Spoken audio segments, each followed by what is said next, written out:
Demi nambah cinta telah ku persembahkan hatiku hanya untukmu.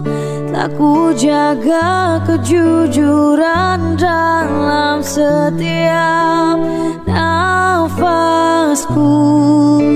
Karena demi cinta telah ku relakan kecewaku atas ingkarmu.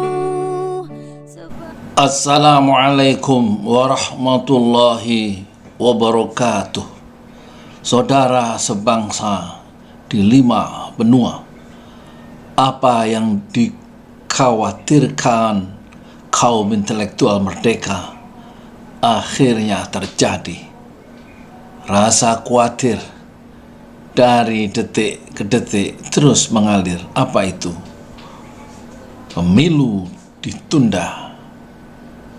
Badai bahaya telah tiba. Apa itu? Pemilu bakal ditunda. Artinya kekuasaan ditarik molor supaya panjang. Istana bergelinjang sejenak. Masyarakat jangan khawatir, katanya. Istana.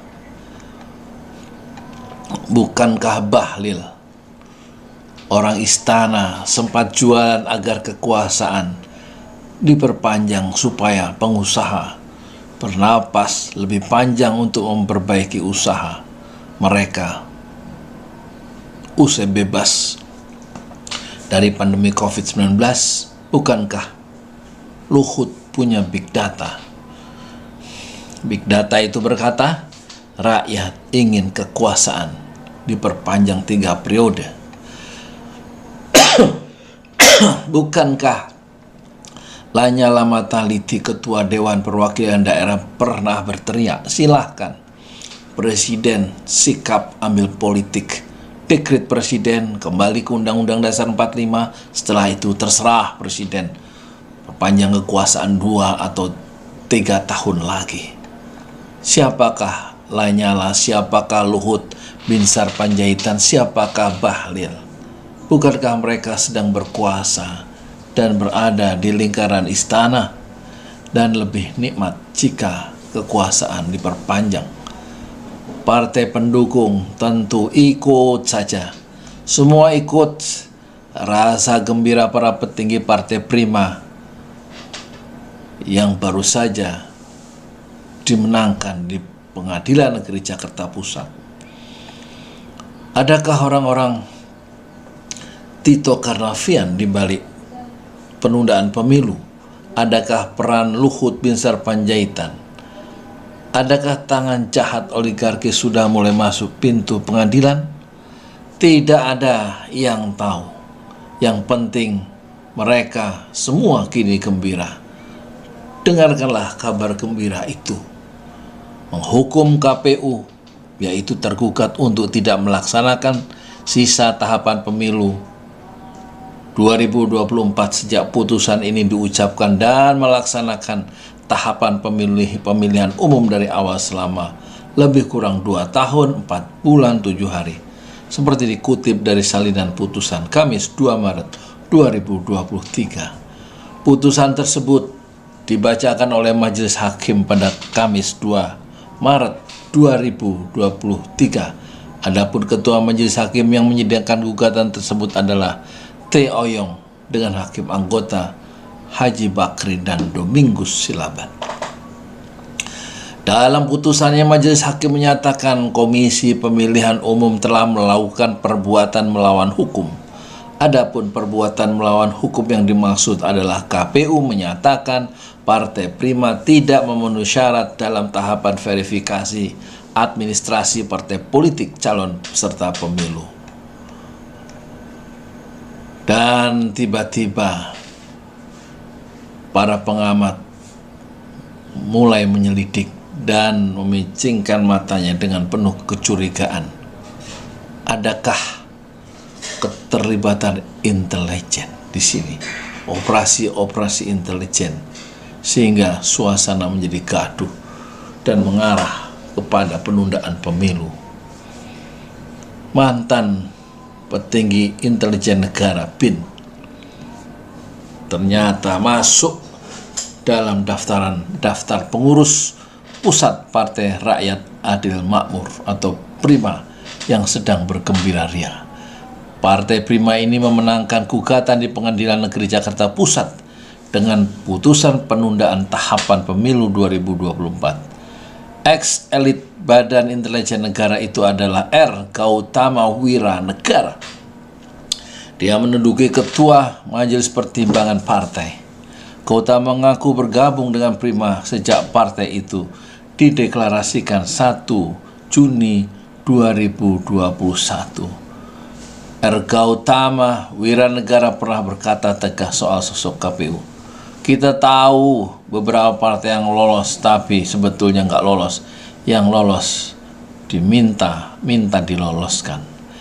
Ya, sejak deklarasi dan saya bergabung jadi ini kan luar biasa Partai Prima ini. Ucap Gautama di kantor DPP Prima Jakarta Pusat hari Jumat 3 Februari 2023.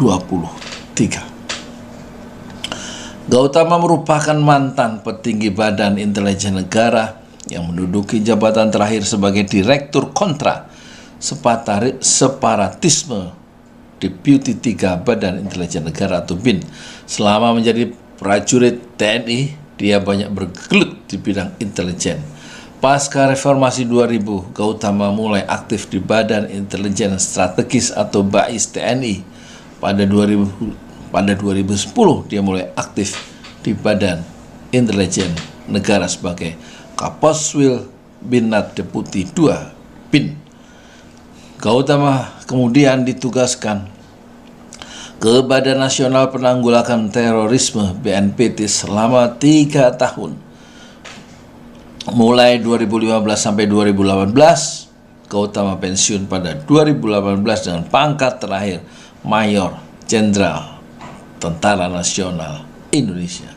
Gautama mengaku telah bersinggungan dengan pengurus Partai Prima sejak 2004 saat masih sebagai Partai Rakyat Demokratik. Jadi petinggi-petinggi Partai Rakyat Demokratik yang salah satu tokohnya adalah Andi Arief yang sekarang ada Demokrat, atau Budiman Sujatmiko yang sekarang ada di PDIP, dulu adalah PRD atau tokoh di Partai Rakyat Demokrat, dan sekarang Partai Rakyat Demokrat itu melakukan transformasi menjadi Partai Prima. Ya. Meski dirinya aktif di militer, Gautama mengaku telah bersimpati kepada Prima sebagai partai yang membela masyarakat bawah. Mungkin sebelumnya kali, tapi resmi 2004 lah. Waktu itu saya masih aktif dan bukan abal-abal. Artinya apa? Bukan hanya statement, ada suratnya saya resmi penugasan dari BAIS. Tegas Gautama. Dalam gugatan Partai Prima ke Pengadilan Negeri Jakarta Pusat, Gautama mengaku aktif terlibat sejak awal. Dalam berpartai, kata dia, semua kader harus satu komando. Dia menyebut keputusan partainya melayangkan gugatan ke Pengadilan Negeri Jakarta Pusat dan meminta agar tahapan pemilu ditunda setelah disepakati semua kader. Dia meminta agar penyelenggara pemilu harus berbenah diri terlebih dahulu. Gautama mengaku tahu praktek curang para penyelenggara pemilu. Kita tahu, katanya, partai yang lolos tapi sebetulnya nggak lolos. Yang lolos minta diloloskan, katanya. Gautama kemudian menjelaskan latar belakang dan jejak-jejak pendiri Prima yang ternyata memang orang-orang dari Partai Demokrat. Gugatan Partai Prima dan putusan lengkap Jakarta Pusat menunda tahapan pemilu telah tersebar. Majelis Hakim Pengadilan Negeri Jakarta Pusat telah mengabulkan gugatan Partai Prima terhadap KPU dalam amar putusannya PN Jakarta Pusat meminta KPU menunda tahapan pemilu 2024 hingga Juli 2025.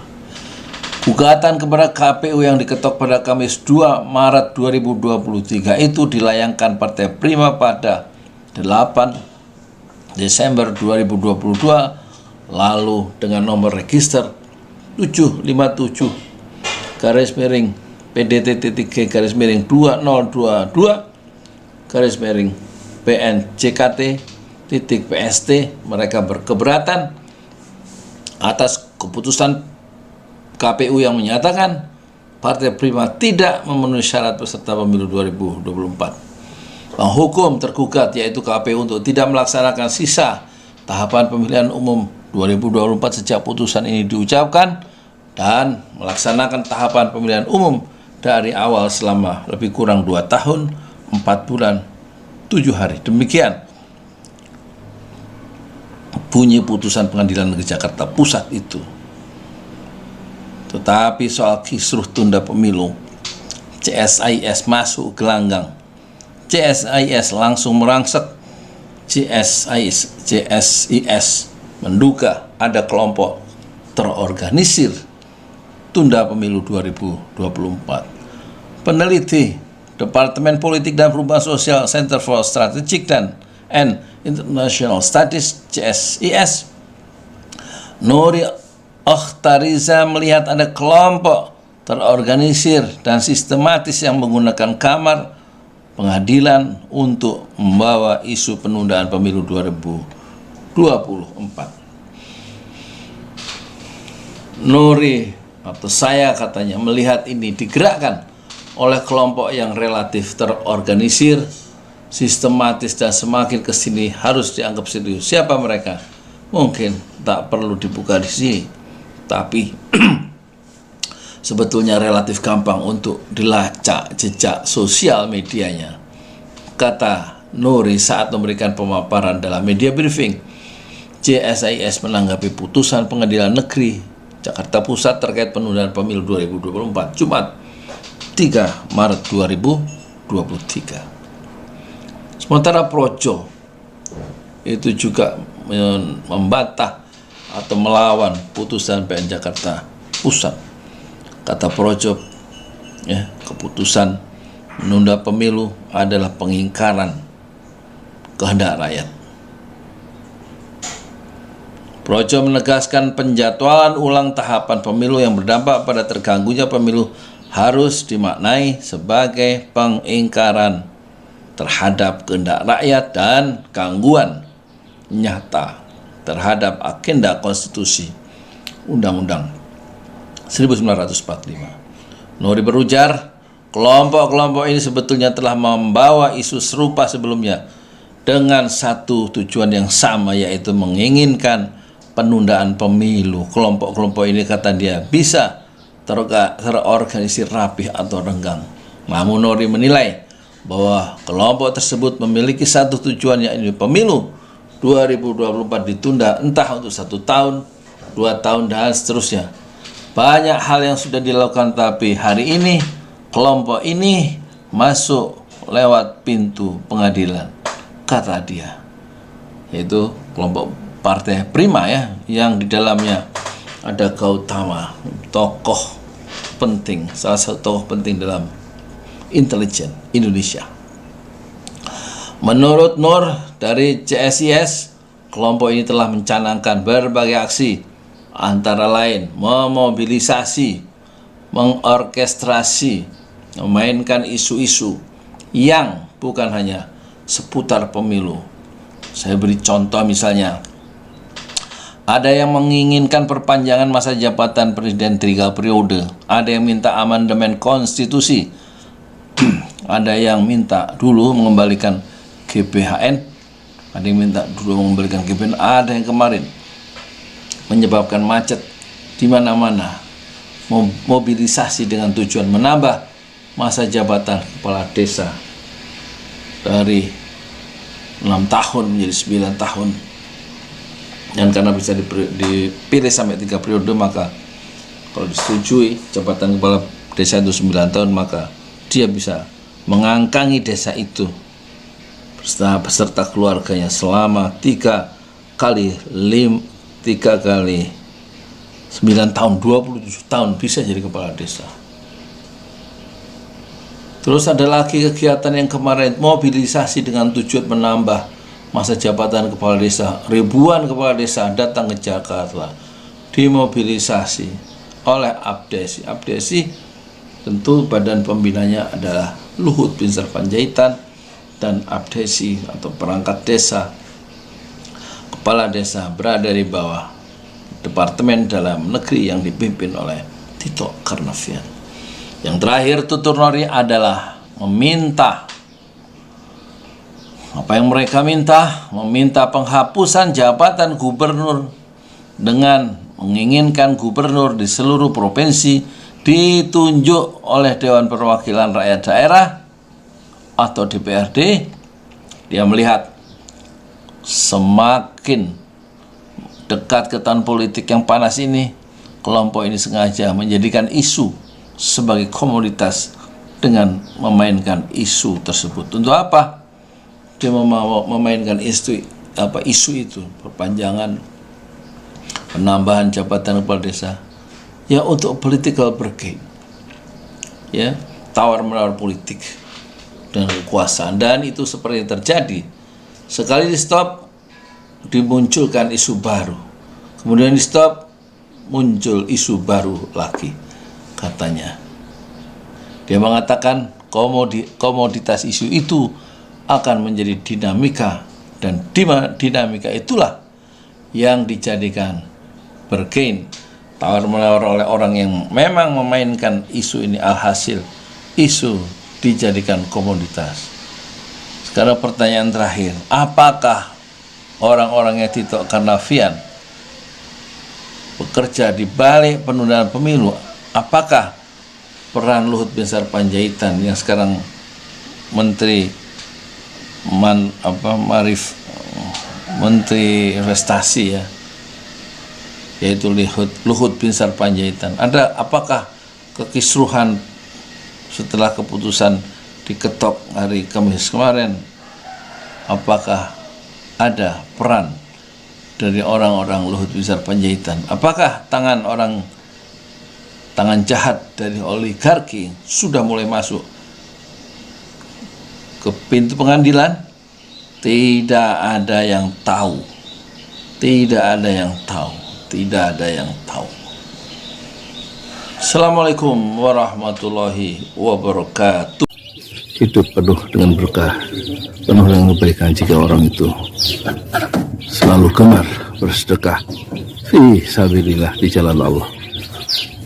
Ini Masjid Enam Syuhada lagi dikunjungi sama Ketua Hilmi.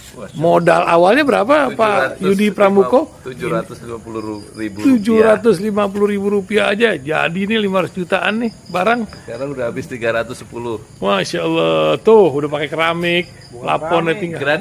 Granit tuh kayak marmer. Tuh, Masya Allah nih, sampai juga kita ke sini.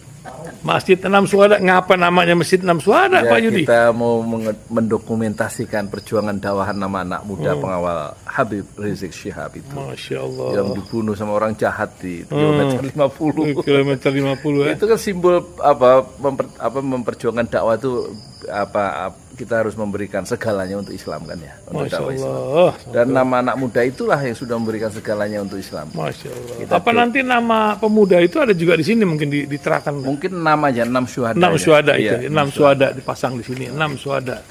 Bip Ali, apa yang dikomentarin dari ini semua, Bip Ali? Masya Allah, luar biasa. Dari uang 700.000, kalau pengen ternyata bisa. Bisa. Allah kirim. Tuh, bisa. Ya, dengan masuk satu gang kecil, tapi Bapak ini luar biasa. Kecil tuh. Masya Allah ya. Satu call aja. Masya Allah. Perjuangan Pak Yudi Pramuko, YouTuber sejagat paling tua. Tertua di semesta. Tertua di semesta. Masya Allah. Tukang donat. Tukang donat dari Paru. Ini saya laporkan dari lapangan ini, langsung dari Masjid Enam Syuhada. Masya Allah. Dalam lihat ah. Tuh lihat tuh masjidnya. Tuh imamnya di situ tuh. Malam-malam lagi kita, Masya Allah, masih kurang nih. Atapnya katanya transfer aja ada rekeningnya di bawah, terlihat.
Out of your mouth, you